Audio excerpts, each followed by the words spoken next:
Imagine you are a Roman legionary, far from the sun-drenched hills of Italy. Here, in the dense, dark forests of Germania, the world is different. The trees form a suffocating canopy, blotting out the sky and turning day into perpetual twilight. Every rustle, every snap of a twig sends a jolt of fear through your veins. This is not the battlefield you were trained for. Shadows move where there should be none, and the enemy is everywhere and nowhere at once. The air feels heavy, thick with a silent, watching presence. Fear gnaws at your discipline, your training, your very sense of order. Around the campfire, stories circulate of warriors who emerge from the night, bodies and shields painted black, killing in silence. They come like a creeping fog, their only herald, the sudden cry of a sentry's silence before he can raise the alarm. Your commanders, veterans of open-field battles, are just as unnerved. Their tactics, clear lines, disciplined formations are useless here. The forest is the enemy's greatest ally, a labyrinth that swallows men whole. Patrols vanish or return broken, haunted by tales of swift, brutal attacks from the shadows. The Harii have turned the forest into a weapon, a psychological torture chamber designed to break the will of Rome's finest. In the minds of the terrified soldiers, the forest is no longer just a landscape. It is a living monster, and the Harii are its vengeful soul.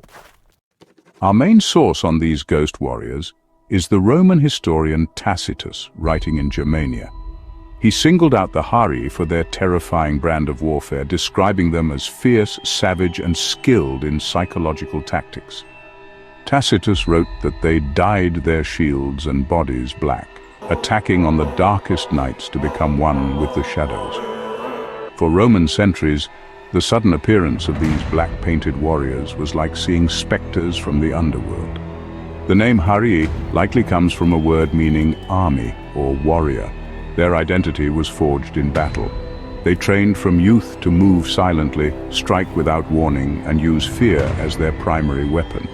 While Tacitus may have exaggerated for his Roman audience, the core of his account matches what archaeology and Roman military failures reveal. The Harii were the masters of guerrilla warfare, turning Rome's strengths into weaknesses. The Harii's genius was psychological warfare. Their black-painted bodies and shields made them invisible in the night, blending seamlessly with the forest. Roman patrols could be surrounded before realizing they were under attack. The Harii struck exclusively at night, when Romans felt safest. They knew every path and hollow, moving with confidence the Romans could never match.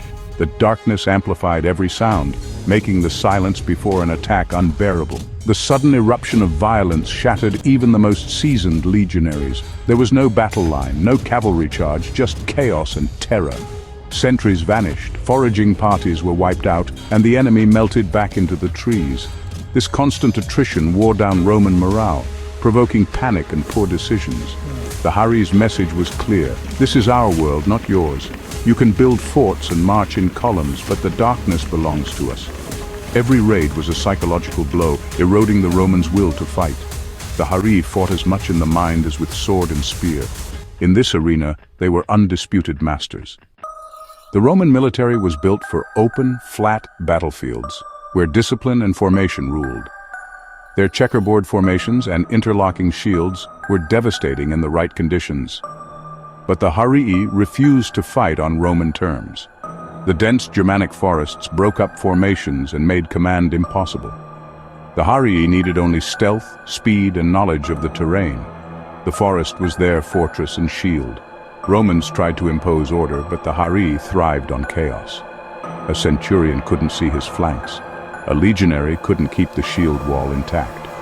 The Harii struck at weak points, baggage trains, scouts, rearguards, then vanished. The legion was a powerful beast, but the Harii were a swarm of hornets, stinging relentlessly. Romans built camps and cleared forests, but progress was slow. For every tamed area, there were endless miles of wild. The Romans fought the landscape as much as the enemy. The Harii simply waited, choosing the time and place of every engagement. The Roman army's strength was also its weakness, its massive supply lines. The Harii targeted these lifelines with precision. Small bands watched convoys for days, striking at the weakest points. Attacks were sudden and violent, guards cut down, wagons looted or burned. Before the Romans could respond, the Harii vanished into the woods. These were not random raids, but calculated strikes to starve, demoralize, and cripple the legions. A successful raid meant hungry soldiers, untreated wounds, and halted offensives. The psychological toll was immense. Every soldier knew survival depended on those supplies. The constant threat of ambush eroded confidence and forced the Romans to spread their forces thin. The Harii turned logistics into a nightmare, bleeding the Roman eagle one feather at a time. They weren't just fighting soldiers, they were dismantling the Roman war machine. The forest was their ally, and patience their greatest weapon. The ultimate test of these tactics came at the Battle of the Teutoburg Forest in 9 AD. Arminius, a Germanic leader trained by Rome, lured 3 legions deep into the woods. Fed false intelligence, the Romans marched into a trap, stretched out, vulnerable and hampered by weather. For 3 days, Germanic warriors, likely including Harii, launched relentless hit-and-run attacks. Roman formations disintegrated. Discipline and training meant nothing in the chaos. The legionaries were attacked from all sides, unable to see or fight their enemies. The psychological terror was overwhelming. This was the Harii's style on a massive scale. The result: 3 legions wiped out, their eagles captured, and Varus dead by his own hand. It was one of Rome's greatest disasters, a massacre that shattered the myth of invincibility. The Teutoburg Forest was the Harii's ghostly warfare writ large. Stealth, surprise, and terror had defeated the world's most powerful army. The Teutoburg disaster left a deep scar on Rome. Augustus was said to wander his palace, crying for his lost legions. The myth of Roman invincibility was shattered. The forests of Germania became a place of dread. This terror seeped into European folklore, perhaps inspiring legends like the Wild Hunt, a ghostly army riding through the night. The parallels are striking. Black-painted warriors, night raids, death from the darkness. Could the Harii have been the seed of these myths? Oral tradition preserves the emotional truth, even as facts fade. The Harii were a historical wild hunt, their raids burned into memory. Their legacy is not just history, but the long, dark shadows of myth. The Harii were more than barbarians. They were the ancient world's special forces. Modern elite units like Navy SEALs or the SAS use the same principles: agility, deception, and fear. The Harii operated in small, skilled teams, striking deep behind enemy lines. Their strength was speed, stealth, and adaptability, not heavy armor or massed ranks. Painting themselves black was active camouflage.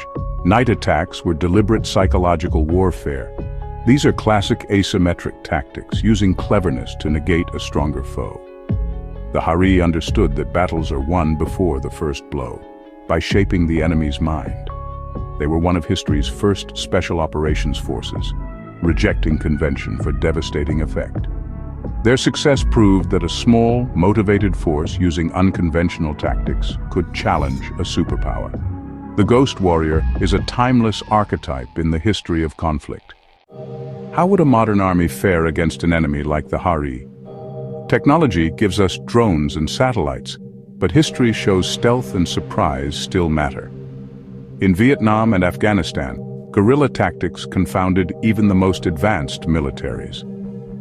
The Harii's principles, stealth, surprise, exploiting the environment, remain potent today.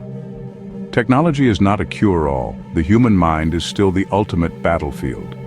Imagine a modern conflict in jungle or mega city. An enemy using the Harii's playbook would avoid open battle, strike at supply lines, and spread fear.